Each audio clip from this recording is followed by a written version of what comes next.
Okay, mag-share pa ulit ako. Sulitin ko mapag-share para pare-parehas tayo makinabang. Ito naman itong hack na to, itong life hack na to.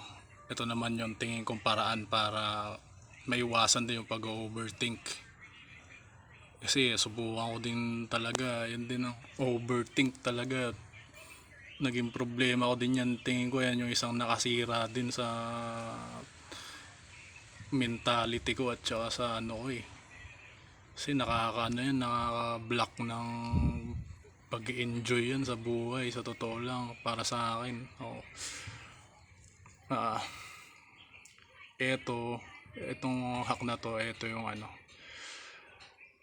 Ayun, narinig nyo na rin siguro yung kasabihan na mind the now.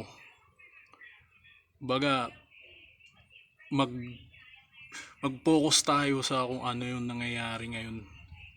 Tumutok tayo sa kung ano man yung ngayon. Halimbawa ngayon, ito, nagbablog ako. Nakikita ko yung sarili ko, naririnig ko yung paligid ko. Tumututok lang ako sa kung anong nasa harap ko ngayon, sa paningin ko ngayon, sa kung ano mang mga naririnig ko. Doon lang ako tumututok. Hindi sa kung ano-anong mga naiisip na negatibong ano-ano. Para maiwasan yung pag-iisip ng sobra, tumutok lang tayo sa kung ano mang mga nakikita natin ngayon, kung ano mang mga naririnig natin ngayon, sa kung anong sa sitwasyon natin yan, sa ano natin yan, sa kung ano man na nasa paligid lang natin. Tumutok lang tayo sa ngayon kasi may nangyayari na sa sobrang pag-iisip natin, yung mga